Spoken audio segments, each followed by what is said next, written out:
Hello. हाँ बच्चे, स्नेहलता, अभी आज आवाज आ रही है साफ? आज तो कोई ऐसा, जैसे प्रीवियस क्लासेस में थोड़ी सी डिस्टरबेंस रहती थी, आज तो ऐसा कोई डिस्टरबेंस नहीं आ रहा है वॉइस में?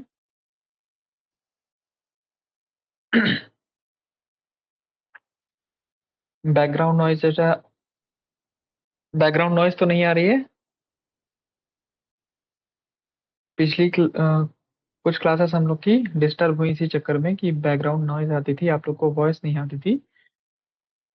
थोड़ा सा टेक्निकल इशू था, तो उसको आई थिंक कि रिजॉल्व किया है हमने अपनी तरफ से। अभी आप लोग अगर बताना, अगर उसमें तब भी अगर वॉइस बेकार आ रही होगी तो उसमें भी आप लोग बताइएगा, हैंड रेस करिएगा।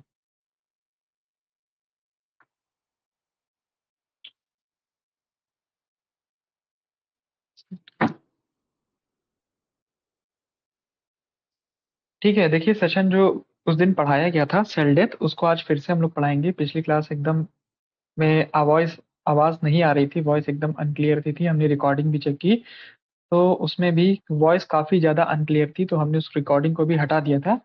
तो उसी चीज को हम लोग आज फिर से थोड़ा सा अच्छे से पढ़ने की कोशिश करेंगे।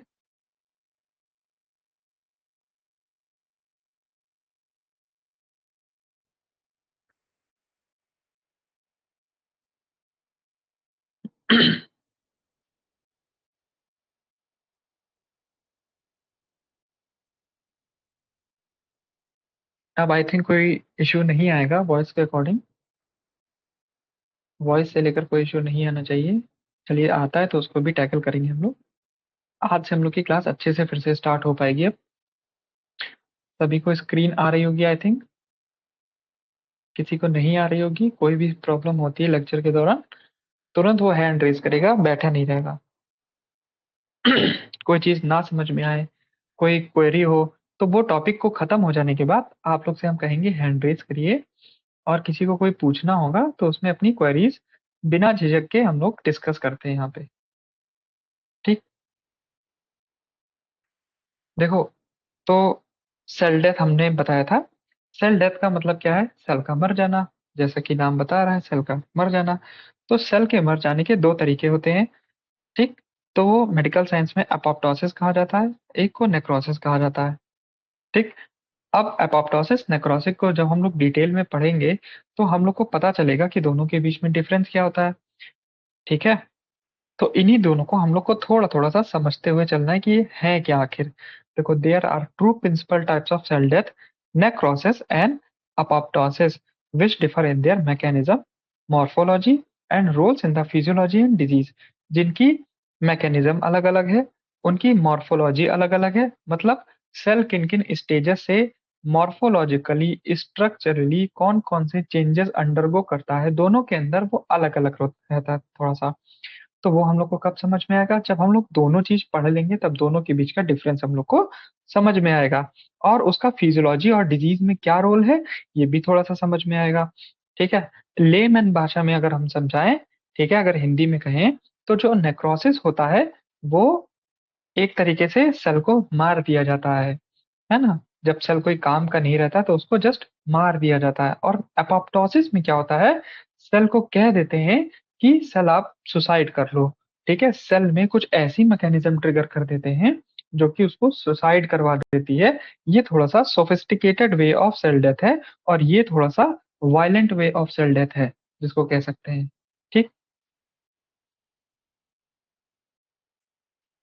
देखो नेक्रोसिस में क्या लिखा है, नेक्रोसिस या पैथोलॉजिकल प्रोसेस, क्या है ये, पैथोलॉजिकल प्रोसेस है।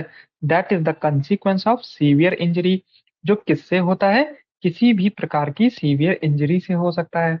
अब वो इंजरी कैसे कैसे हो सकती है वो हम लोग देखते हैं। सेल को इंजरी कब पहुंच सकती है, जब या तो सेल में आप ऑक्सीजन की डिप्राइवेशन कर दो।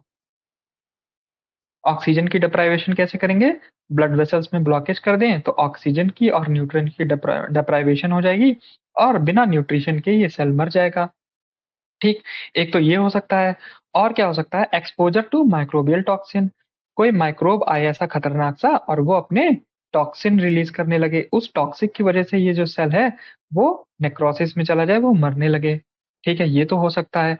Exposure to microbial toxin, burn, या तो सेल को बाहर से कोई फिजिकल इंजरी मिल जाए, जैसे कि बर्न हो गया, केमिकल इंजरी हो गई, या तो कोई फिजिकल ट्रॉमा ही, है ना।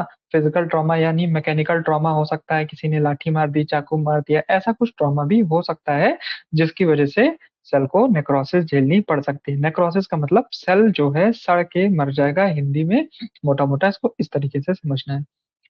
Necrosis is characterised by denaturation of cellular proteins. अब इसमें माइक्रोबियल लेवल पे बेटा क्या होता है, देखो हम लोग थोड़ा सा माइक्रोबियल लेवल पे समझेंगे, माइक्रोस्कोपिक लेवल पे सॉरी। देखो इसमें क्या होता है, जो सेल जो होता है उसके अंदर प्रोटीन्स होते हैं, आप सभी लोग जानते हो सेल हमारे प्रोटीन के, कार्बोहाइड्रेट के, लिपिड्स के, इन्हीं सब चीजों के बने होते हैं सेल। ठीक। तो इसमें डीनेचुरेशन ऑफ सेलुलर प्रोटीन होता है ना।